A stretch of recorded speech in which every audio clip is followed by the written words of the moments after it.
Hi, and welcome to the Love Work Show. I'm your host, Nicole Moore. For those of you who don't know me, I'm the creator of the Love Works method. I'm a love coach. I'm a love teacher, and I help amazing, powerful, influential women attract what I call a top 1% man and keep him.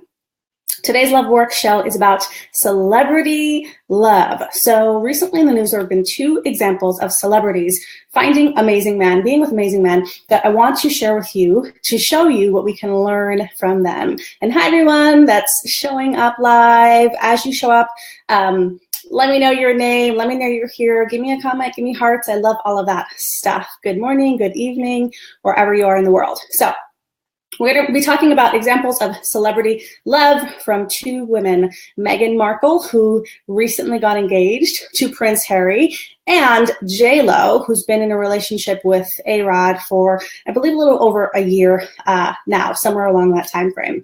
Now, here's why I'm sharing this, because many people would assume that, celebrity is, what I call a top 1% man, right? Like he's successful. These men are successful. They're handsome. At least Prince Harry and A-Rod we're talking about. Successful, handsome, have it all. Men who can really give and serve and be in a great relationship with a woman. And how do you get that kind of man, especially Meghan Markle's example, right? She is literally with a prince, okay? How do you get that kind of man? And what can she teach us about love and relationships? So, obviously I don't know personally Meghan Markle or JLo, but I have been studying some of the things that they've been sharing about, the relationship, and here are the key takeaways. So here's Meghan Markle first. So first of all, what you should know about her is she is, biracial, which I love. I'm biracial, love that. She's 36 and she's divorced.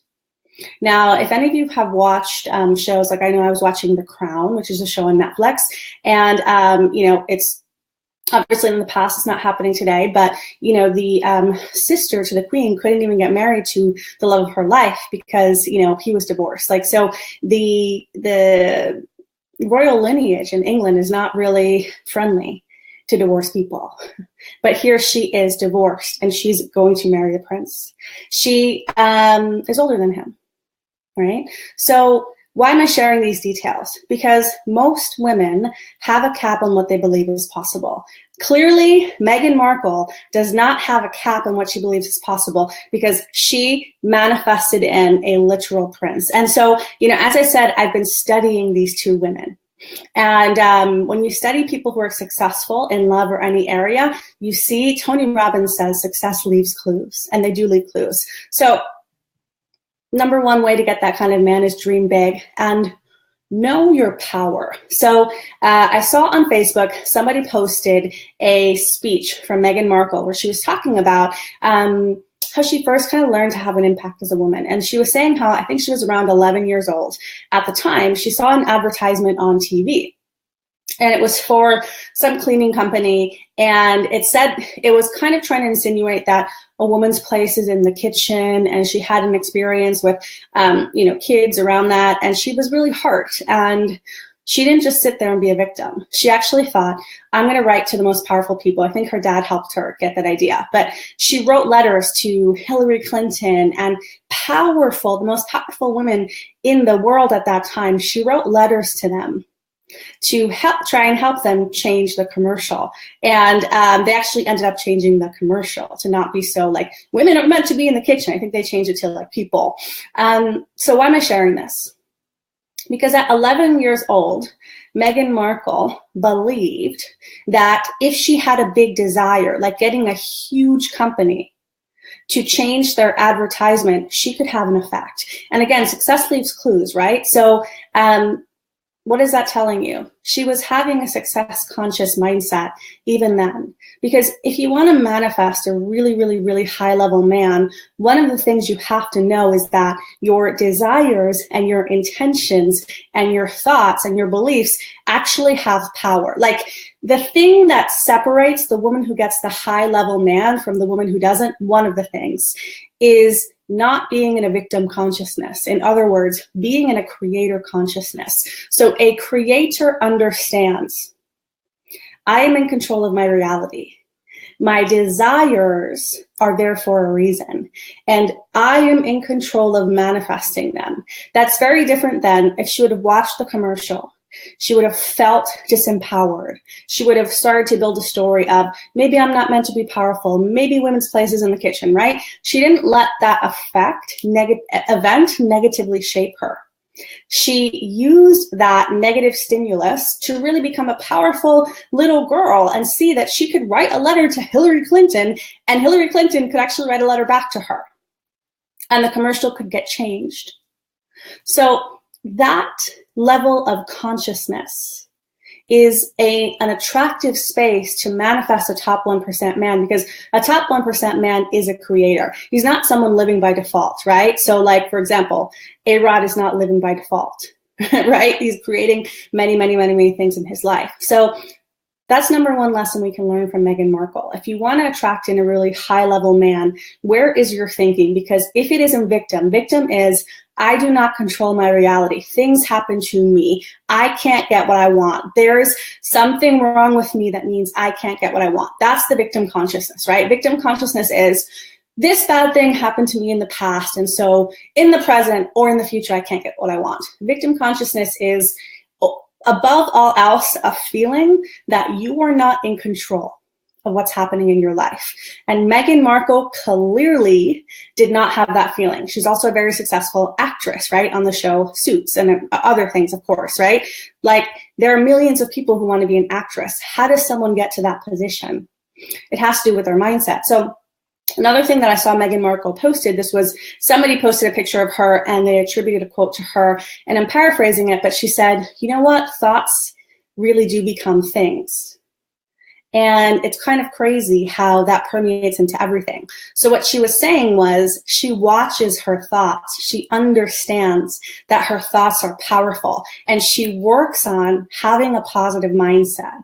So can you see how her mindset was setting her up to manifest something incredible and amazing? Because it's not every day that you get to marry a prince.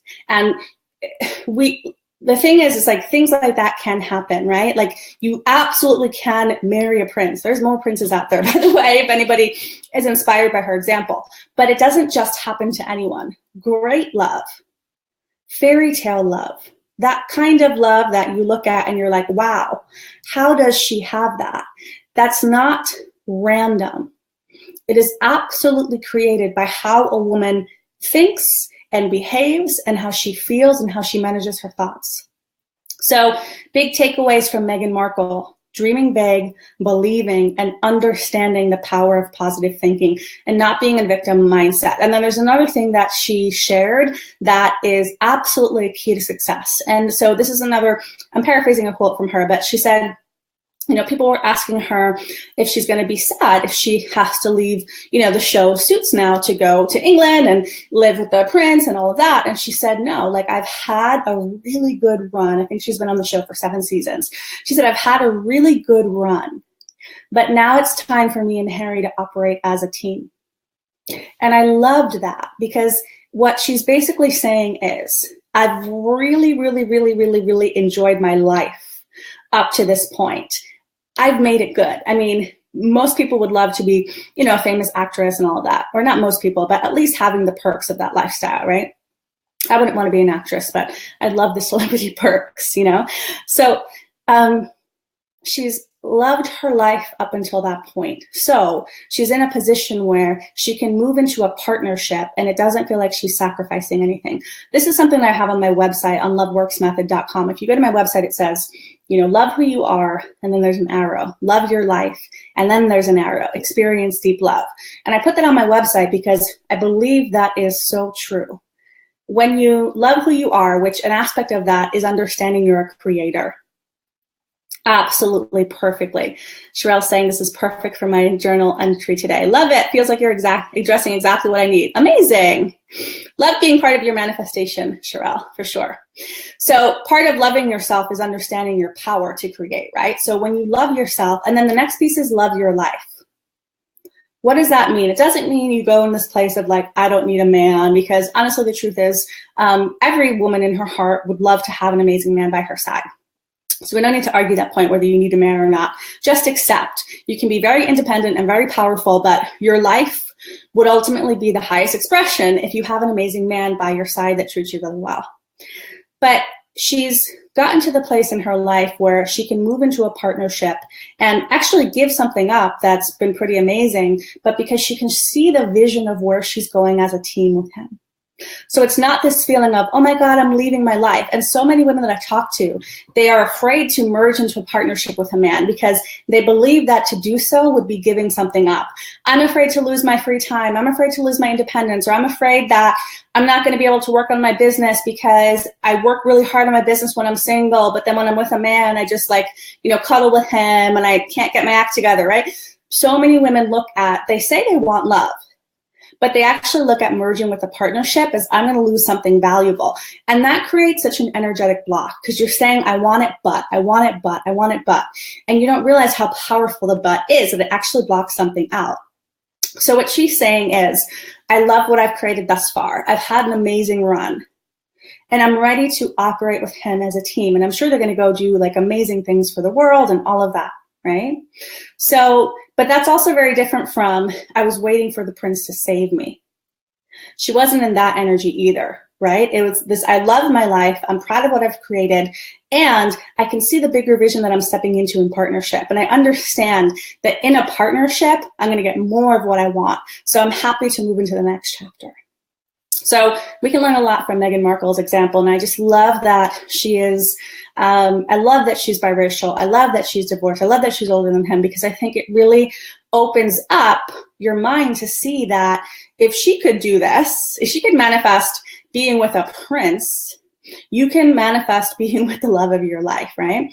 So now let's move on to JLo. So I was reading about JLo in this issue of Vanity Fair. It is the December 2017 issue, so it's probably still in the newsstands. It's a great article. I bought this honestly because they were on the cover, and I like hearing about, love stories. And so some things that I found interesting about this article is JLo actually said, that she basically pretty much said she was kind of like a love addict, She was with a man named Casper, who was one of her backup dancers, and she said, she basically said she realized that she was afraid to be alone, right? And so if you know any of her history, she was with Mark Anthony, she had all these relationships, and there was part of her that was afraid to be alone. And she actually had to leave the relationship with her ex, Casper, and face that fear within herself. And not everyone has to do this, but if you are a codependent person, I used to have that really, really, really badly. Yeah, she's never given up on love. That's another point I'm going to share, Gabby, for sure. You do have to get to this place where you desire love, but you feel fundamentally okay in your being without love. So what she was saying was, and I'm interpreting her words, right? So she didn't exactly say this. This is my interpretation of the article. But what I got from it was there was a part of her that didn't feel okay on her own if she wasn't in a relationship. So can you see why she wasn't attracting in someone really great, or not someone really great, because I'm sure, Mark Anthony and all her exes were great in their individual respects. But what she said in this article is, it was either her or A-Rod that said it. They kind of interviewed both of them. We're such a match. They were basically saying, we're a perfect match. I think A-Rod said we're like twins. They have a similar history, and they just had fame happen to them at very similar ages. And they have this feeling of we're really matched. She said, I understand him better than anybody could, right? And so it's my belief that you don't get that perfect match for you if you're dating from a place of, I'm not whole, I'm incomplete without the man.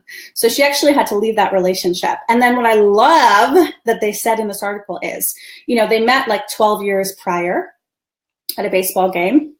And I think she was with Mark Anthony at the time. And they both said, we had to do a lot of personal work to get here. So they acknowledged that if they had dated prior, they wouldn't have worked out. They both actually did personal development work.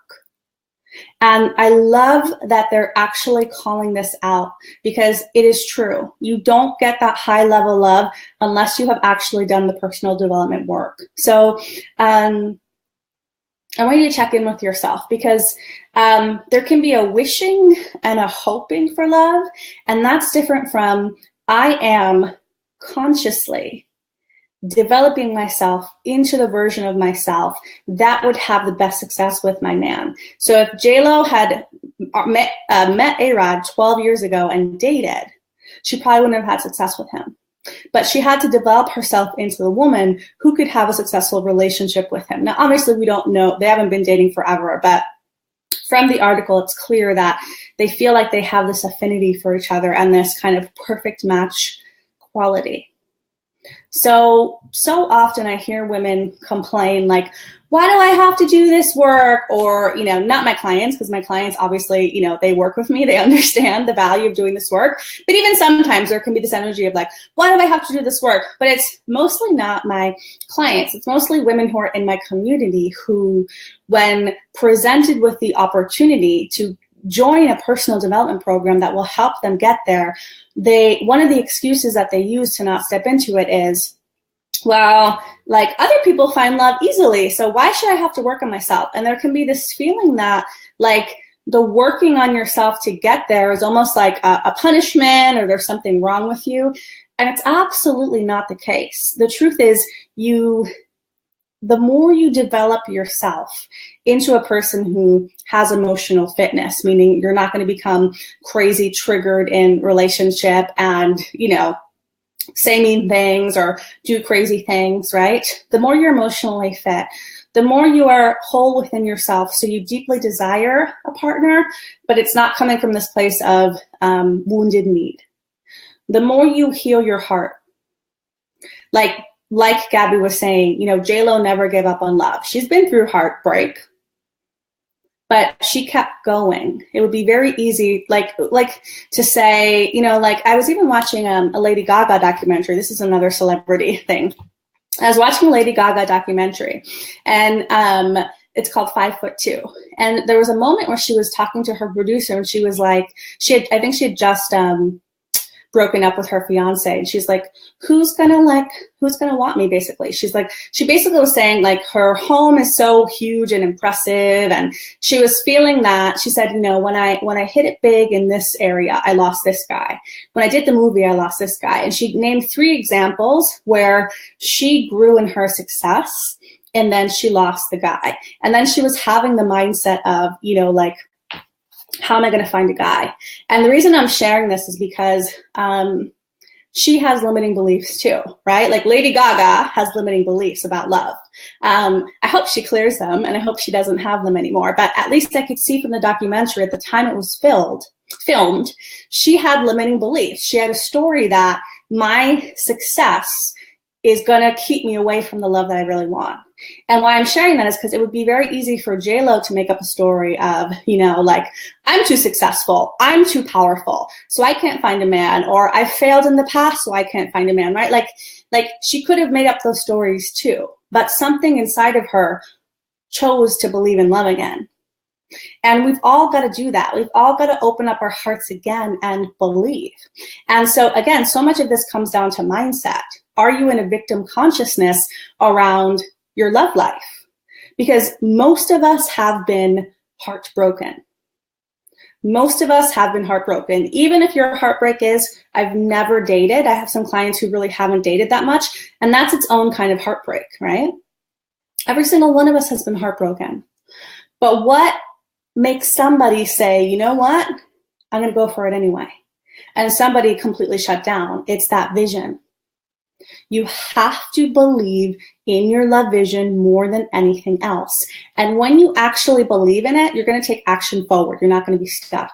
So that's why personal development matters. That's why doing love coaching and training and all the stuff matters, because it makes you into the person who can actually receive what you want. So you got to work on your vision and your belief. You have to work on your emotional fitness. You have to work on getting out of victim consciousness and understanding that you are a creator. You have to work on letting go of the ideas in your mind that entering into a relationship is going to be sacrificing something that you want. And you have to understand that operating as a team is going to help the two of you be stronger. So these are just some of the things. One other thing I want to share about JLo is, you know, she was talking about how she was doing something inside, and then A-Rod, he went onto, you know, the balcony, and he's just overlooking, like, you know, it was one of their houses. They have incredible houses. And she said she came out on the balcony, and she was like, hey, what are you doing? And he just said, living the dream. And she called it out in there that she really appreciated that about him. And she said, you know, so many people are not appreciative of the success that they have.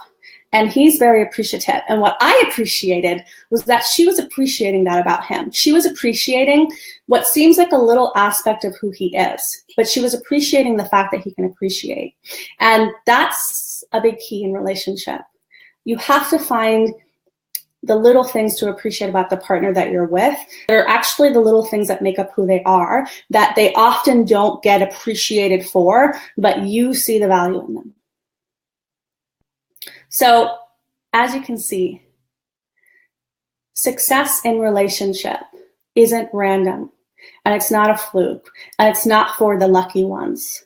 If a woman has a really great man by her side, if a woman has a really great partnership, if a woman is with a celebrity like A-Rod or a prince like Prince Harry, it's not accidental.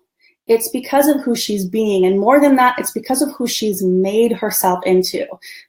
JLo said she did a lot of personal development work to be ready for A-Rod.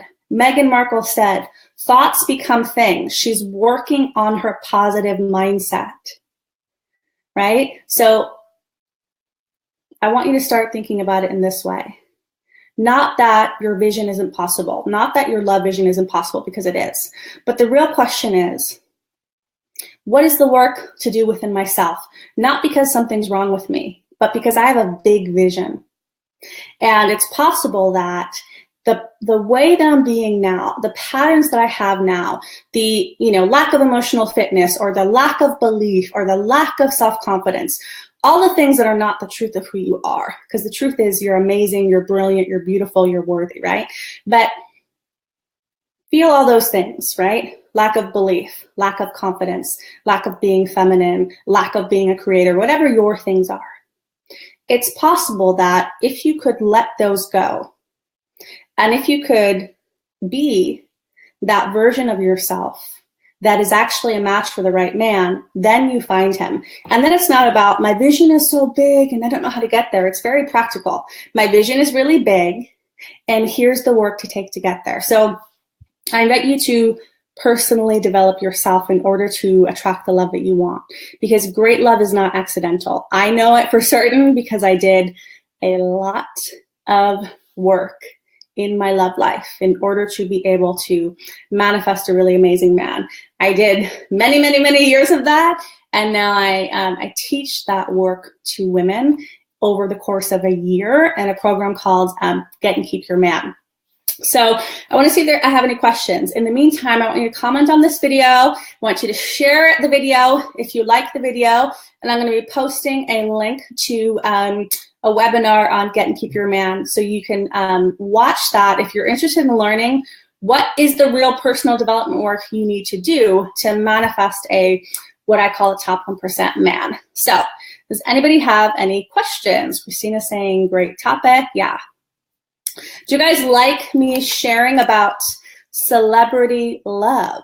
If you guys like that, let me know. I'll watch more. I'm even going to start watching The Bachelor so I can give commentary on that show. I've never watched it before, believe it or not, but I'm going to start watching it because I know so many women in my audience watch it.